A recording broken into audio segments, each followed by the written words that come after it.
Hello, everyone, and welcome back to the Film Room Podcast. This is episode 34. I'm your host, Joe Baress, along with my co-host, Joby Fawcett. Joby, I feel like it's supposed to be spring, but it's a little chilly today. Joe, so I woke up this morning to a slight dusting of snow, which I guess is becoming more common in these first week of April on a regular basis here. I do feel bad for spring sports athletes, Joe, and I give you this sermon every year. And it seems like for whatever reason, the weather, the fall sports get better weather than the spring sports. That's true. Right? It's true. And I was thinking about it, and we'll talk more about this later when we talk more about track and field, but I feel like the cross-country runners, the distance runners, they're better off competing in the fall when it used to be the opposite. Right.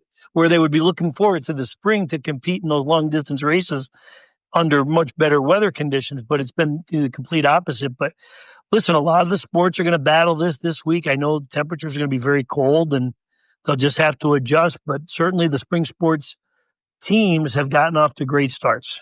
Absolutely. Like you said, it's going to be a battle to play this week, but we did have some great performances last week, and we're going to start how we always do with our athlete of the week. Paige Dymek of North Pocono softball joins us. Paige, how are you? I'm good. How are you? Good. So what Paige did last week, she went 3-4-6, the home run, a double, and 5 RBIs in 2 wins. North Pocono Junior went 1-for-3 with a home run and 3 RBIs and a 10-0 win over Northwest. And also went 2-for-3 with a double and 2 RBIs and a 7-6 win over Valley View, one of the best teams in the state. Let's start there, Paige. This is obviously very early in the season, but it's with a team that has 4 Division I commits in Valley View, beating them. How great of an early season win was that for you guys? It definitely was a very exciting win. We have always strived to beat them, so pulling out the win was very exciting, and it gave us a good confident booster for the season. So, Paige, hold all my calls if you could. So, listen, you obviously had a great early season win over Valley View, but more importantly, I kind of want to dive into the preparation you and your teammates have gone through to get ready for this season with the weather, with the field conditions not always being ideal. How were you and your teammates able to get yourselves prepared and ready for this season? I mean, for the off season, we worked as hard as we could in our off season. So, it's all coming together right now. Obviously, the weather is not on our side, but we're doing everything we can to just keep on practicing. We go in the gym and we get what we could done. We lift 3 times a week. So we're staying up to what we could do as much as we could, but it's definitely tough, but we're working through it. So let me ask you this, the mental part of it, when you're playing in a game or you're even practicing outside, how do you put the inclement weather out of your mind and focus in on what you have to get done? I kind of just tell myself and the team, we kind of just talk about that the other team is also going through the same weather, so it's not just us that's facing it. So we kind of just have to put it behind ourselves and just focus on what we could focus on. Absolutely. Paige, it's kind of a very interesting North Pocono team as you're starting to get those players from very, very talented youth players who played in that, who I believe either made the Little League World Series or came very, very close to it. What has it been like bringing in those freshmen, incorporating them into the team? It seems to have gone really well so far. Yeah, we're very blessed with the young girls that are coming in right now because they're so talented. So it's obviously very good to have them on the team because they do help us so much. And we already have such a good bond with them because we have known them for so long. So having that bond and having their talent really just helps us with what we have. Absolutely. And just to piggyback off that, every week when we do the athlete of the week, we kind of go through, obviously like every game and it was actually difficult to pick who had the best week on your team alone. Ambrosecchia had a big week. Lynch had a big week. I mean, talk about this talent, not just the freshmen coming in, but all the talent that's already in place. Yeah, we do have so much talent. I don't think there's a person on the team that doesn't have any talent. So everyone always contributes, whether it's someone on the bench or anyone in the team, anyone on the field. We all contribute. Oh, I hope that's not a fire alarm. Yeah, you don't have to leave. That's cool getting dismissed. Okay, good. Sorry, continue. But yeah, it's just, I don't know. We have a great team and we have so much talent, whether it's freshman, sophomore, junior, senior, everyone contributes in their own way and it helps us pull out the wins. Paige, how exciting has this start to the season been for you and your teammates? I know you've had a couple of good years here recently at the varsity level, and to kind of get off to the quick start that you have and to have this early success, and obviously with the win, you can't really quantify how big a win that is against Valley View, but we know you're not in the same classification, but certainly the reputation of Valley View precedes it. And now you are, I believe, up to 6-0 overall. Yes. Oh. It's very exciting. It's just so good. Like winning, obviously, it's such a good feeling. And it's just like, oh my goodness, I'm so sorry. That's okay. No, it's going to be great because it'll drop out the background noise. So once I edit this, so it's all good. I guess the question I was going to ask is that the talent in the area in softball is immense. I mean, it's not just you guys. It's not just Valley View. There's Tunkhannock, Mid-Valley, Holy Redeemer, Holy Cross, Lake Lehman. What is it like just being part of such amazing softball in this area? I think being a part of such an amazing program really just makes like coming to practice, going to games so much better. The team loves each other. We all have such a good bond and we have such good chemistry. So it makes it so much fun, like coming to practices and going to games. And yeah, I enjoy it. Everyone enjoys it. We all love each other. So it's such a good bond. Now, when did you start playing softball? I mean, most people play in the youth league. Did you play against many of the girls in the league here when you were coming up through the junior softball? Yeah, so my brother has always played baseball. So I always was the one tagging along at his tournaments, and I just found a love for the sport by watching him. And yeah, so then I started playing t-ball. I played t-ball with the boys, and then I eventually went up to coach pitch, and then I found a love for softball. So I play on a travel team, and I love it. That's awesome. That's awesome.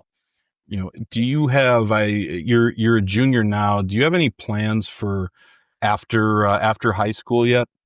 I know I want to major in biology and I want to become a dermatologist PA. I love the University of Tennessee. I would love to go there, but it's kind of a big stretch, but. Well, listen, anything's possible, Paige. Don't set limits like that. But No, now, definitely. so now, do you follow a favorite team in softball at the collegiate level, or I know I heard Joe say you like Michigan, but in terms of my daughter played softball as well, and she's big into watching the NCAA tournaments. Now, do you have a team or a player that you follow? I personally love the University of Alabama. I just love watching them, and I love their like team culture and their vibe that they have. So I love watching them. Yeah, absolutely. And I saw in your Athlete of the Week interview, you're a big fan of Mookie Betts. I love Mookie Betts. I hate that he's on the Dodgers because I'm a Cardinals fan. But tell me what you like about him. I guess it should be obvious to people, but what makes you follow him? Well, I think he's such an amazing person. He's such a good player, and he just does so many good things.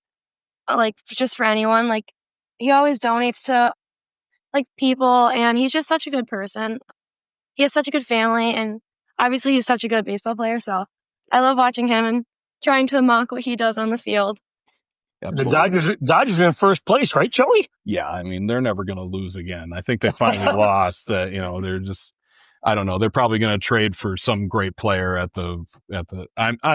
I'm sorry. I'm just bitter, Paige. Not that the Cardinals are really going anywhere. I think they're trying to tank. But so, all right. You know what? Let's talk about something that I want to talk about. I love that I saw that you're a Michigan football fan. How did that happen? I love it, but how did that happen?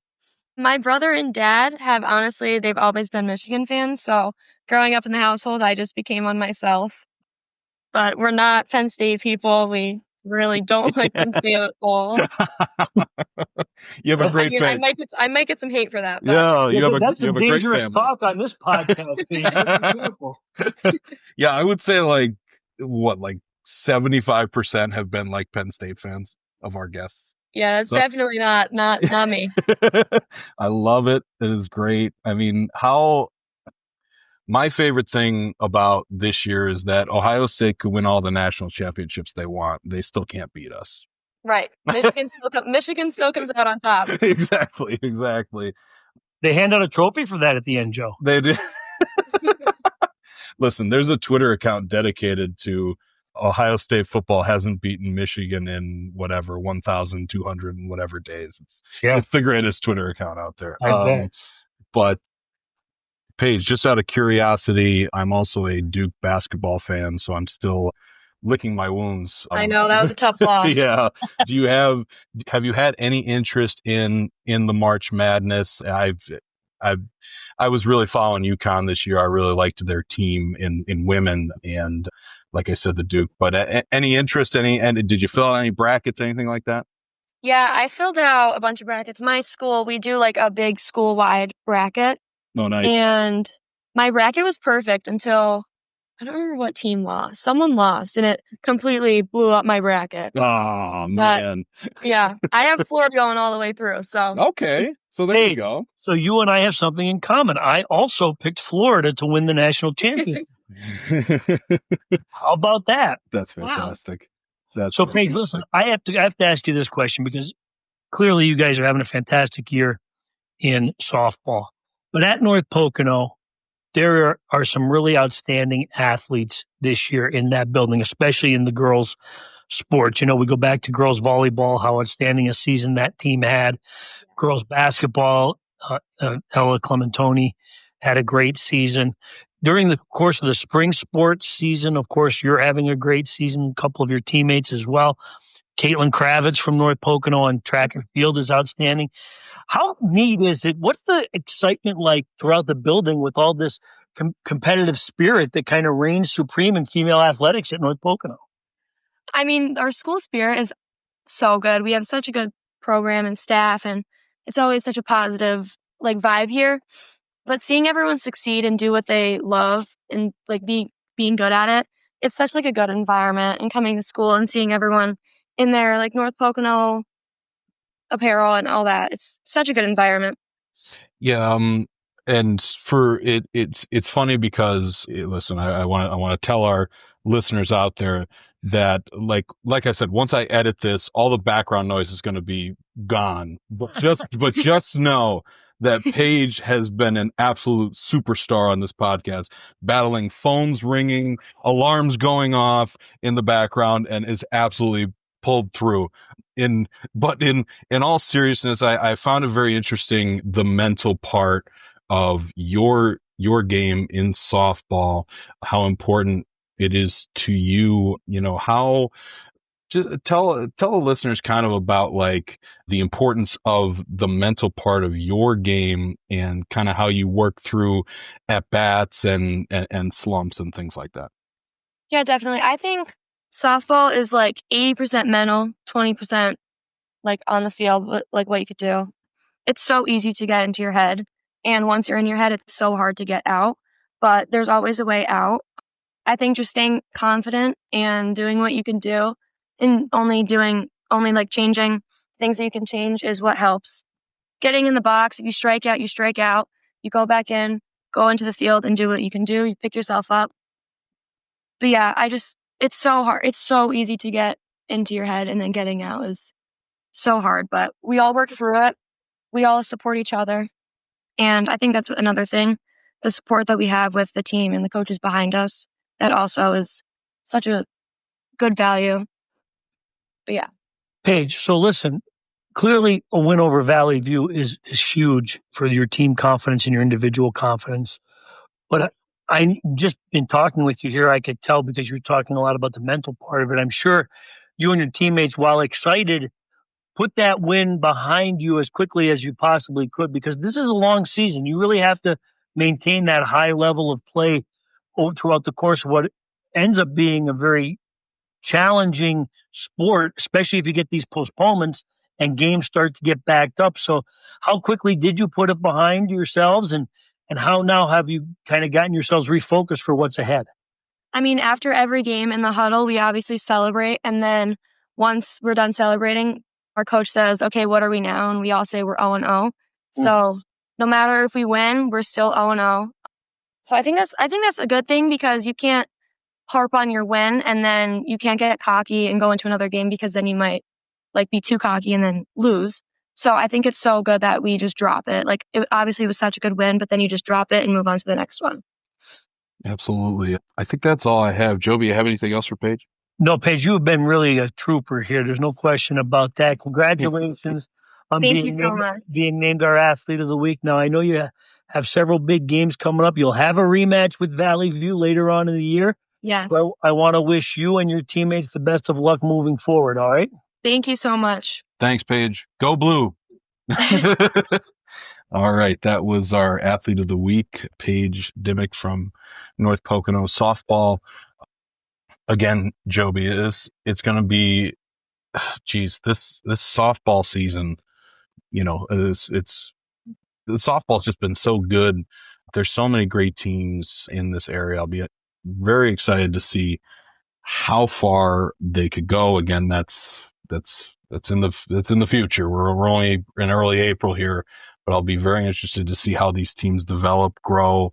North Pocono is a very interesting case, as I had mentioned and Paige talked about, that that Little League World Series softball team from North Pocono, those players are starting to come out and already join the very talented North Pocono team. So it's going to be very interesting to see how they develop. Like you said, there's talent in all these classifications. Valley View's in 4A, North Pocono's in 5A. There's Tunkhannock in 4A. Holy Cross is down in 1A. Holy Redeemer's in 2A. Mid Valley's in 3A. So there's a lot of talent across all the classifications, and it's going to be a very exciting softball season. Now, Joe, you know that I don't follow softball and baseball too closely in the spring because I have other sports that really occupy a lot of my free time. However, as I mentioned to Paige, and you knew this, my daughter played softball at Lakeland, and then, of course, she played at Hofstra University on the club team. So I do have some knowledge of the talent that's here for softball. Clearly, with Mid Valley having won a state championship a couple of years ago, yeah, and we've had other teams challenge for state titles. Don't forget, okay, right. We've had other teams reach the final, Mount Penn or what have you. Valley View's won a couple of state championships in softball. Holy Cross, which won a state title back when it was Bishop O'Hara. So, look, I will tell you this. I did a little research, just kind of poking around to get ready to interview Paige, but also to kind of familiarize myself with some of the success these teams have had. And, Joe, you mentioned Holy Cross, okay? I was stunned to see that Holy Cross is 1A this year in softball. Yeah. With that lineup, are you kidding me? I believe Mia Galella is batting close to 800. Yeah. And she's coming back from what was a very scary Tommy John injury. And, she's just got incredible power. Yeah. I believe she's going to Boston College, right, Joe? Yes. So that team is 5-0 and has scored double digits in 4 of its 5 games. Okay, we know Holy Redeemer's reputation, I believe, had a deep playoff run in the state softball recently. Tunkhannock, Joe, you mentioned about the great success North Pocono had in the Little League Softball World Series. Now, that group from Tunkhannock has since moved on, but that's what that does. It feeds and builds a program in the groups behind you. Exactly. And obviously Tunkhannock off to a 6-0 start. Valley View 4-1. What did you say, Joe? 4 Division I players on that? Yeah, 4. Yep. So that's a pretty talented group there. Wallenpaupack is 2-0, Wyoming area 4-1. So, you're looking at these things and a team like North Pocono, which is off to a great start, 6-0. But I will mention this, Joe. They do play a lot of games. Yes. In softball. I believe they have 14 or 15 left. So a lot of good softball yet to be played, and there will be some rematches, certainly with Valley View and North Pocono, and some games that we'll be looking forward to moving in the rest of the season here. But great job by Paige and North Pocono and all of these teams here in softball. Yeah, absolutely. And sorry, Joby, I was typing while you were doing that. It's the episode of background noise, battling the background noise. You didn't distract me at all. No, of course not. You're a professional. Come on now. I would use that term very loosely. Well, see, that's the thing. Like, obviously, like, I kind of took us behind the curtain a little bit of choosing athlete of the week candidates and everything like that. I mean, I just going through the ballot. I mean, This is very deep. This tends to happen a lot during the spring sports season. Yeah. Because there are so many activities going on at one time. Right. But this was a very deep roster. If you wanted to mention a couple of these athletes, tremendous performance. Absolutely. That's so. You mentioned Mia Galella, Ava Schmidt, also from Holy Cross. You get these in baseball and softball. It's not just the hitting, it's the pitching, and they're doing it all. One of those people is Ava Schmidt. An 11-1 win over Riverside. She went 3 for 3, including a double with 3 RBIs and 1 run. She also got the win, pitching 6 innings, not allowing an earned run. She gave 4 hits and 1 walk while striking out 4. In an 8-2 win over Lakeland, Schmidt had 1 double, an RBI, and a run. She also pitched a complete game, striking out 9, allowing 5 hits, 1 earned run, and walking nobody. We also had Cassandra Cottrell of Susquehanna softball in a 15-13 win over Carbondale area. She went 3 for 5, including a double with 3 RBIs and 3 runs. In an 11-1 5-inning win over Mountain View, she went 4 for 4, including 2 doubles and a triple, 3 RBIs and 2 runs. We also have Mackenzie Adolphson from Mid-Valley in a 15-0 4-inning win over Dunmore. She had a home run, 4 RBIs, and 2 runs. Might have been a grand slam there. In a 6-1 win over Old Forge, she had another home run, 2 RBIs, and 1 run. And the crazy part, Joby, is that I could have put a lot more performances to highlight in softball alone. Like I said, with Paige, there were other very strong performances. Her team alone. So those are some softball performances. Let me hit on a few baseball ones as well. Anthony Balashitis from Mid-Valley in a 4-0 win over Dunmore. He went 2 for 3, including a home run and a double with 3 RBIs and a run, handing the Bucks their first loss of the season. He also went 1 for 3 with an RBI and a run in a 7-1 win over Old Forge. Also, Abington Heights, as we had discussed, I mean, Nick Bradley's a star there, but Thomas Lacoe out to a very strong start in a 17-2 win over Scranton. He went 2 for 3, including a home run with 3 RBIs and 3 runs, and in a 15-0 win over Valley View, Lacoe went 2 for 4, including a triple with 3 RBIs and 2 runs. There's a couple more performances. Let me touch on the girls lacrosse. I'm obviously Joby. Ava Krzyzewski of Delaware Valley had a very good week. What seemed like a very solid Delaware Valley team. 13-12 win over Wyoming. Was it Wyoming area? I have Wyoming area, but someone tells me it was Wyoming Seminary. Anyway, she had 7 goals, including the game winner with 48 seconds left. She also had an assist. She had 4 goals and 1 assist in a 14-5 win over Pittston area, and then led the team with 5 goals in a 21-9 loss to Nazareth. Also, Joby, and I'll let you kind of talk about this because you actually have a feature. Jhaven Sims? Jhaven. Got it. The J is silent. Got it. Jhaven Sims. So he shattered his school record in the 110-meter hurdles with a time of 14.54 seconds and added a win in the 300 hurdles to lead Scranton to a 95-55 win over Valley View in a Lackawanna Track Conference Division I meet. Sims time beat his old mark of 15.44 set last season. He also ran a leg on the winning 1600 relay team. You know, is when it comes to track, Joby, obviously when you cut down a time of a speed event by almost a second, that's really good. Yeah. So, Joe, before we get to that, I just want to Ava Krzyzewski, tremendous girls lacrosse player. You know, I used to cover boys and girls lacrosse last year, so I am familiar with her work. Right. She's a past all-region performer in the sport, and you know, she's hit some career milestones this year as well, which are very impressive.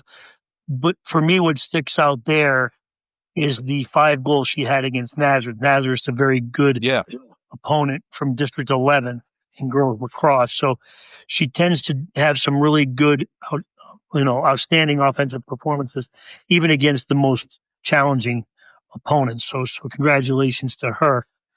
So Jhaven Sims, right? Now, Joe, you are a little bit more familiar with this than others because you are one of my friends on Facebook, so you've seen the video.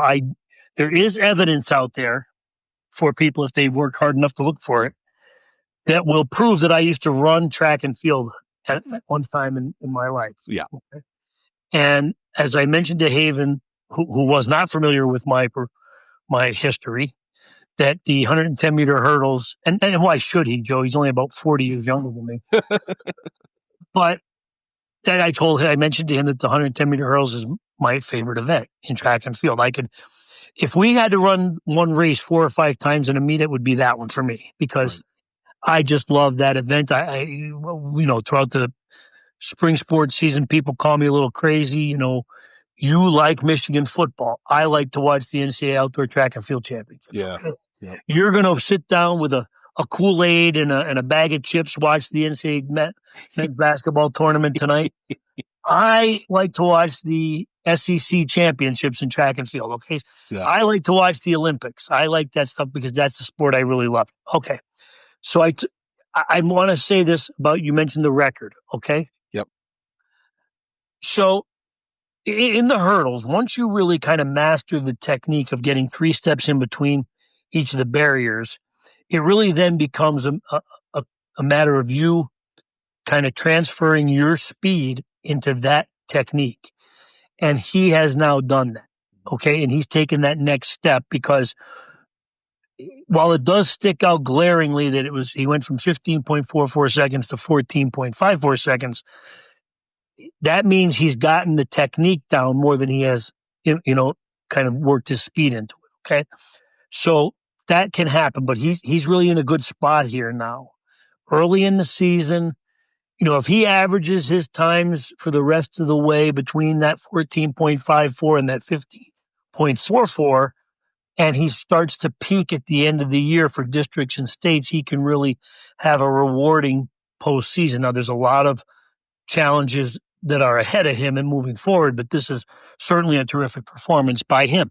So to put in perspective, Joe, and you'll read a little bit more about this in the story we have going to be going in the Times-Tribune on Tuesday, he not only ran a 15.4 second time, which is a school record, but he tied him with a handful of guys for the 3rd best time ever run by a Lackawanna Track Conference athlete, okay, in that event. So it really put him in some rarefied air. And he really deserves the attention he's receiving for his performance. There's no question about that. And I just hope that he continues on this path and this trajectory and finishes strong. As soon as the weather gets a little bit more consistent, his performances will become more consistent as well. Yeah, absolutely. Joby, I'm glad that you put that into perspective. Joby likes to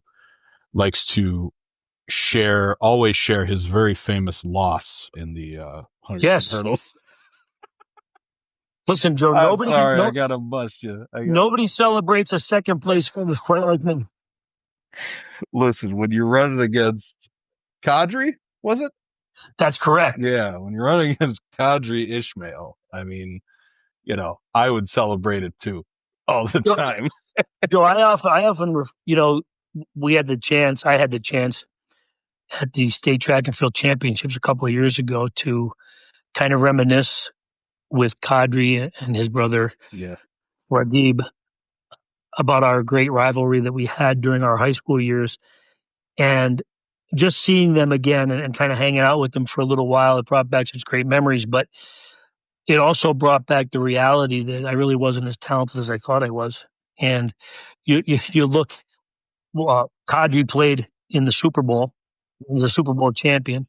Yep. And Ragib went on, of course, to be runner-up for the Heisman Trophy, one he should have won at Notre Dame, and signed the biggest professional football contract of all time during that time with the Toronto Argonauts, and went on to play for the Raiders and the Cowboys and the NFL. So, and I get a chance, really, Joe, to talk to you. So look at, who are the real winners here? Seriously, I mean, I think you got the better end of that deal. Well, I mean, I bet they want to talk to me. We'll leave those opinions to those who are listening, Joe. But yeah, but yeah, no, I did run the 110-meter hurdles against Kadri Ismail, and as luck would have it, Joe, the greatest silver medal run in the history of the state. Right? That's right. That's right.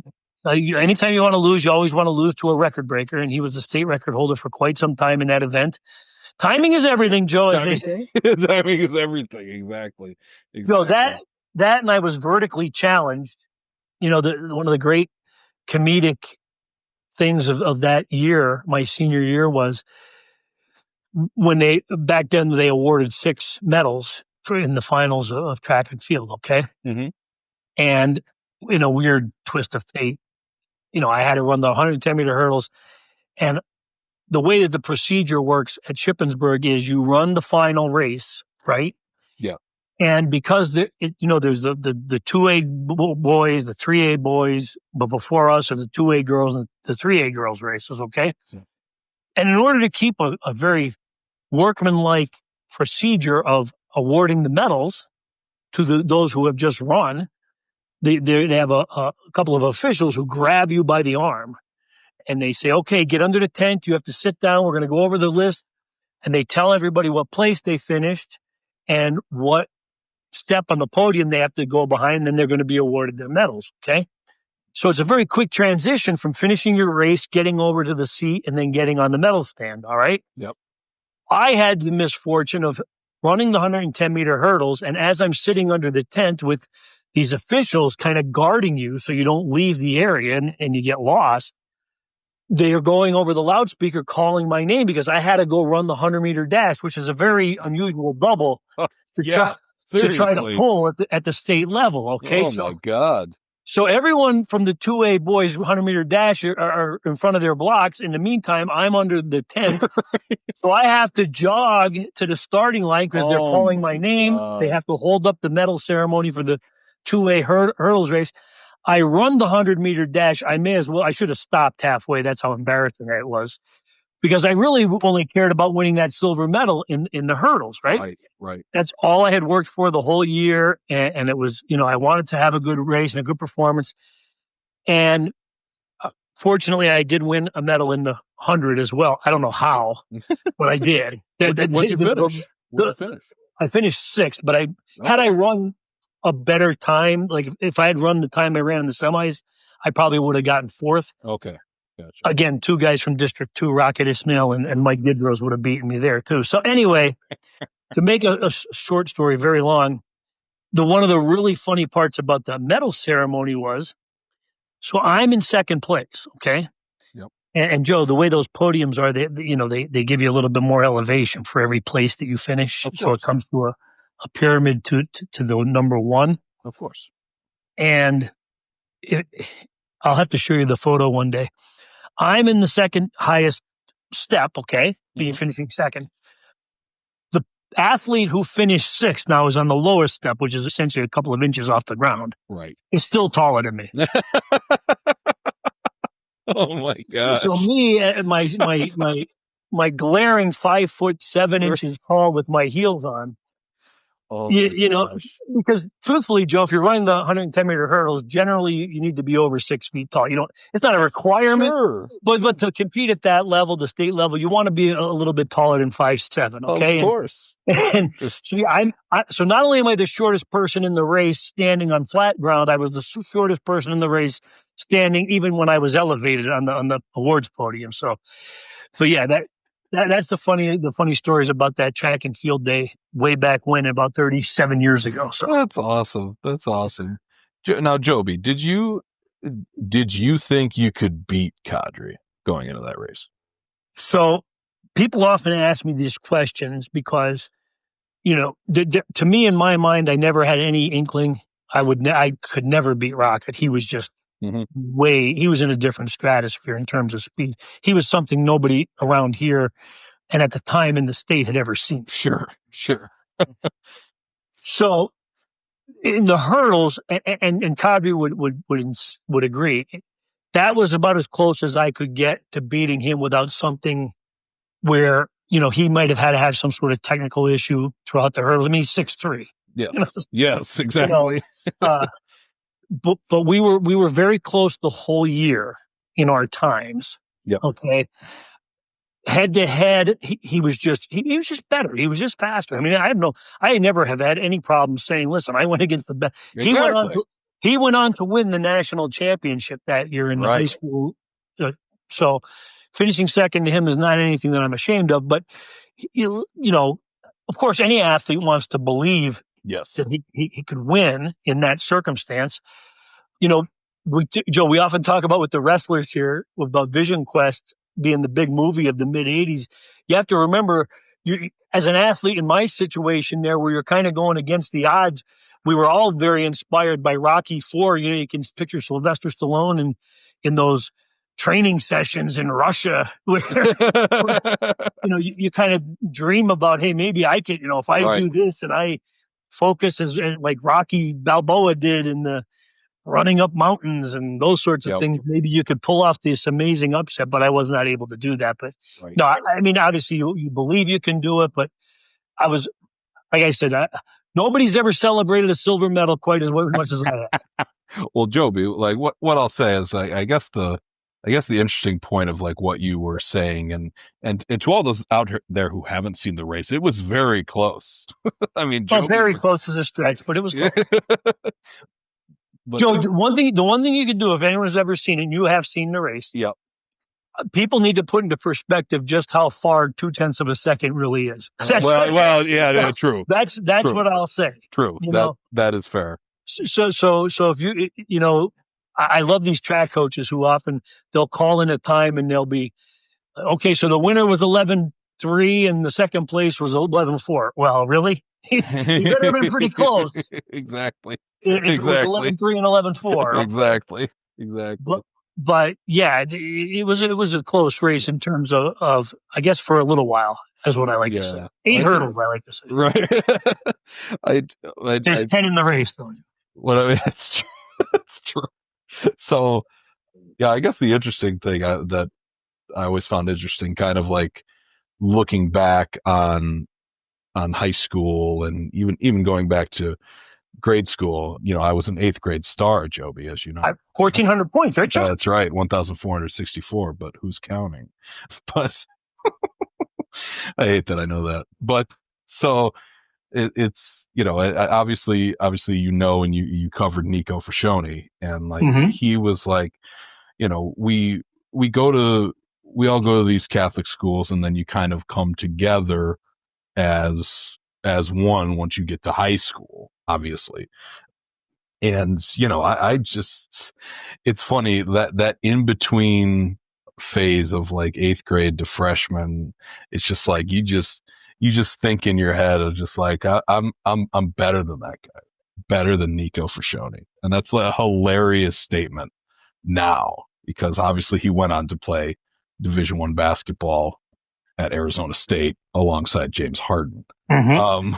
But it has always fascinated me, like the athlete's mentality. Like that's where you have to go mentally.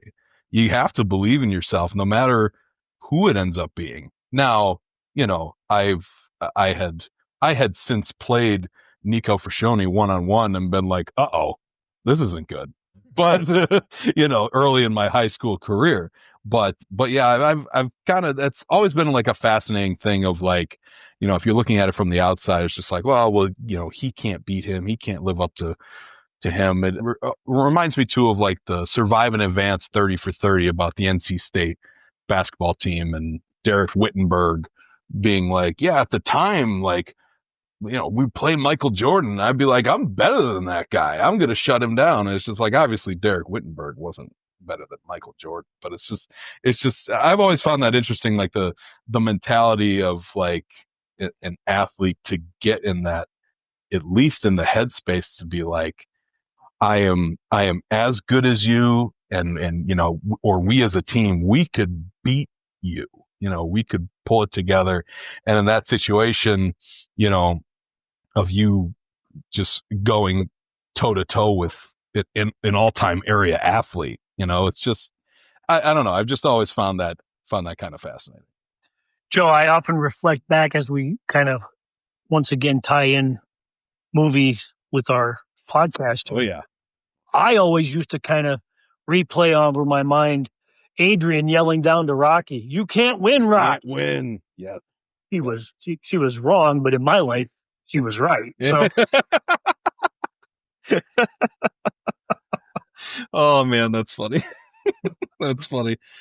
But yeah, and then Joe, no easy way out started playing. Right, that's correct. No, Robert Pepper. Yeah, exactly. So, Joe, listen, but it does tie back in a little bit as we kind of bring this around.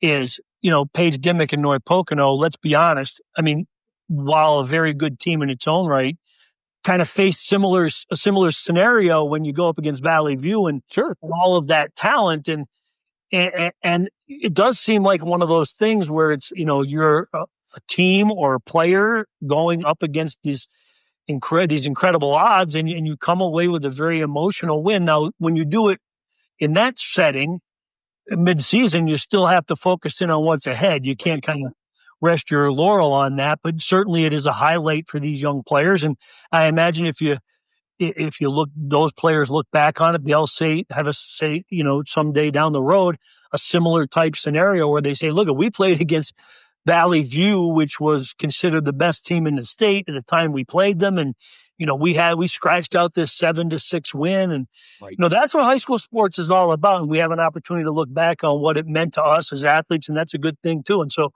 yeah, I think the mentality as a high school athlete, you still have to have as you're getting, maturing through the process of becoming a standout athlete in your own right. And to that point, yeah, and the freshmen coming in and having the confidence to step up. Well, those kids have played on the big stage already. Absolutely. Well, true. They know, but coming to high school, I mean, that's tough. So it'll be interesting to see. I also wanted to say, Joby, I really like your feature that will be in tomorrow's paper, as you mentioned, on Jhaven Sims. And Joe, listen, two of the most delightful kids.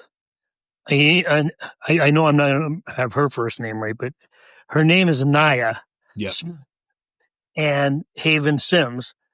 Joe, I got a chance to speak with them, and I had met them last year, because they had great junior years. But boy, are they delightful. I mean, and you talk to these kids who kind of, both of them, when you see the story, they had similar paths to where they're at right now. And you know what the best part of talking to them was about their success in track and field, Joe? What was that? Each of them is going to have the opportunity that they never thought they would have to go to college and compete in a sport, and they're both going to be hurdlers.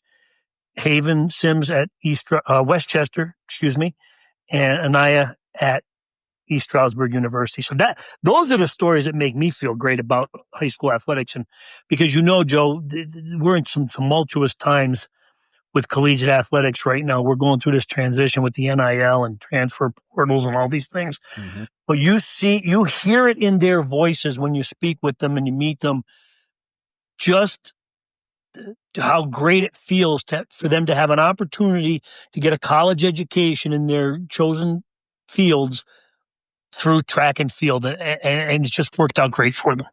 Yeah, absolutely. I also, I guess, a little to that point, I do want to talk about the girls all region wrestling team. Yes, came out on Saturday, and kind of to your point is opportunity. This has been so cool, obviously for years now, watching the girls wrestling movement just continue to grow to the point where obviously the PIAA sanctions the sport.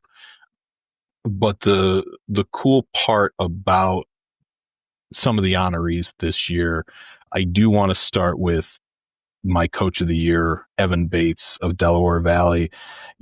He's just been an excellent coach to the Delaware Valley program, one of the first in the state to sanction girls wrestling, I believe the 10th to have a team in the early stages of sanction PA.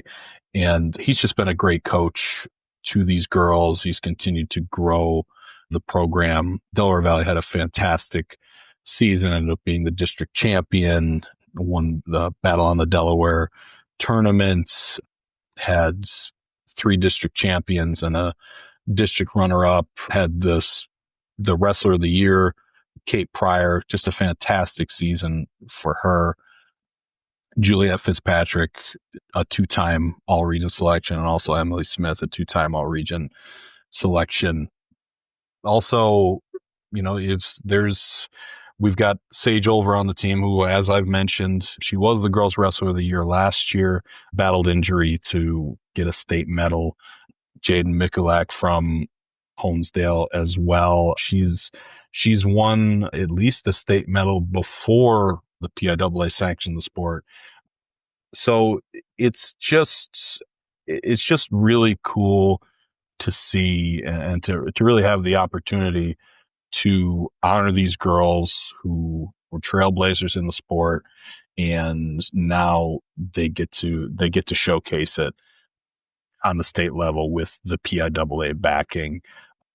Just very, very cool. And I was very excited to kind of make that team and get them honored. Yeah, Joe, great job with that, by the way. Thank you. Congratulations to all of the outstanding performances in girls wrestling this year. Joe, we've talked about this throughout the course. It was just a great, great movement to get varsity girls wrestling sanctioned in the state. You were right on top of this when it first broke a couple of years ago. And, our teams, our schools, and our programs, Delaware Valley included, was right at the forefront of this initiative. And it's worked out great. And the girls have embraced it, and they've all worked very hard to be successful at it. And they put on a great show the whole year, all the way through to the state championship. So congratulations to all the girls honored on your all-region team. Great job with that. Absolutely. And I'll just say, Mia Gifford of Western Wayne, Madison Miller, a freshman from Honesdale, Gia Silva, Wallen Popek, sophomore, and then Wallen Popek, senior, Salil Wright, making the all-region team. Very excited for the future. But Joby, is there anything else you want to? Well, Joe, just kind of jumping on that as well. We did unveil the all-region swim teams last week. Yep. And Scranton Prep's Rebecca Oaks, to nobody's surprise, was our female swimmer of the year. Yep. She's a friend of the show, past athlete of the week. Yep. She just had a tremendous sophomore season, winning a couple of state medals, being a district champion in multiple events. And she really came out to be the leader of that team all season. What is an extremely talented Scranton Prep swim team. But, we had such great performances overall. I want to congratulate all the athletes on the girls swim team. In the boys, Abington Heights junior Jason Casper was our male swimmer of the year. It was very tight between him and last year's male swimmer of the year, Lucas Iannone from Scranton Prep. Both had great seasons this year. I don't want to get too technical about what it came down to, but they did race head-to-head a couple of times during the course of the regular season, and one might guess that Jason won those races. So that kind of led it's Joe, you could deal with this a little bit, not so much in wrestling because obviously many of the kids compete head-to-head, but what really comes down to when you have to pick a performer of the year, when you have two outstanding athletes at different classifications, okay? So Jason Casper at Abington Heights, he competes in Class 3A, and Lucas Iannone, who's an unbelievably successful swimmer in his own right, competes in Class 2A. So what I like to do is say, okay, well, if Jason Casper swam in Class 2A, where would he finish on the state ladder? Right. Okay, in his particular races. And he would have won 2 individual state medals with his times if he were swimming in Class 2A. Yeah. But Jason was great all year. Lucas was great all year. There were some really outstanding performances in boys swimming this year, and they get kind of overshadowed a little bit by just the tremendous success that the girls had at the state meet as well, in the district meet. But Ben Kessler and Lucas had great years for Scranton Prep. The kids from Delaware Valley had a great season as well. And, the divers at Abington Heights, I took 2 divers this year, yep. So I just want to thank those kids because they do a great job. And Joe, you know this because you cover wrestling. Anytime you cover a sport like that and you're at the big events, whether it be districts or states or the league championships, they just really, really, really enjoy talking with us after these events. Yeah. And they're always so excited. So I want to wish them the best. Several of my swimmers are still competing, believe it or not, Joe, in the YMCA league and Junior Olympic League. So we'll see how that works out. But congratulations to all of them on a great season. And kind of, we still have a couple of all-region teams to unveil moving forward, Joe. But we now that puts to bed the winter sports season, and then we kind of go full steam ahead with the spring sports. Exactly, Joby. I'm going to be running the Lackawanna League Division III All-Star. Coaches All-Stars will actually be in tomorrow's paper. Super. I'm actually looking at them right now. And I'll run the other All-Stars when I get all the headshots. But we're going to get started here with the Division III, and we'll go from there. I know you have your boys basketball all-region team ready to go. We should get to that at some point this week. That should stir up some debate, Joe. Going. That's right. That's right. Attaboy, Joe. Way to stoke the fire. So yeah, we'll be seeing that this week, probably on Sunday. But I won't make any promises ever. I don't make promises, Joby. No, John. Listen, I'll go into hiding immediately after this. So. Will I be able to talk to you next week for the podcast? Well, we'll see when it gets unveiled, Joe. That's fair. I've been known to disappear and turn my phone off after all regions around. Exactly. So we'll see, but we do have a national championship game tonight, Joby. Houston and Florida. I know you'll be rooting for Florida, so you have the correct winner at least in your bracket. So, Joe, I am in this little friendly pool here with my neighbors. Yeah. And I have already secured first place.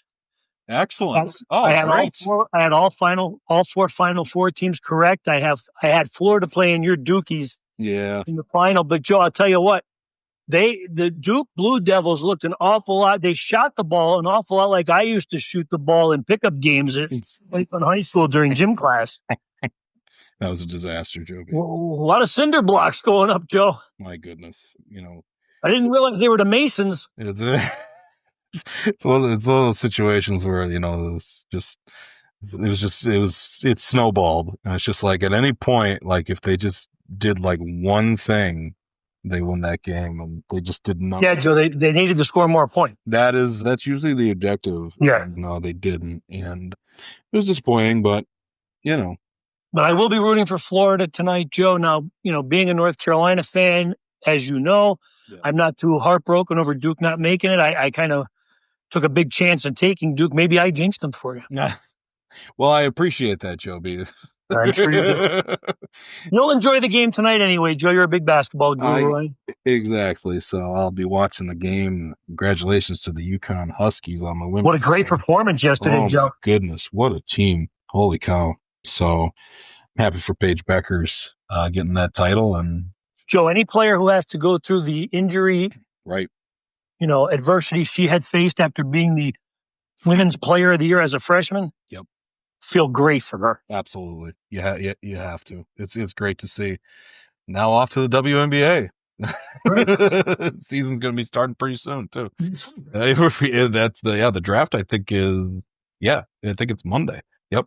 So yeah, I think Joby, if it's okay with you, I think we've reached the end here. All right, Joe. Listen, congratulate Paige Dymek one last time, and that Athlete of the Week performance was outstanding by her. Absolutely. We thank Paige absolutely for joining us, fitting us in, and unfortunately, Joby, the weather didn't cooperate, but, she tried to. They originally had a game today. I believe it got postponed, and you were originally covering a tennis match today, a big-time tennis match, and that got postponed as well. Well, we can talk more about that next week, Joe. Scranton Prep and Abington Heights to go at it. There you go. Exactly. So thank you to Paige Dymek, our Athlete of the Week, brought to you by the Lehigh Valley Orthopedic Institute.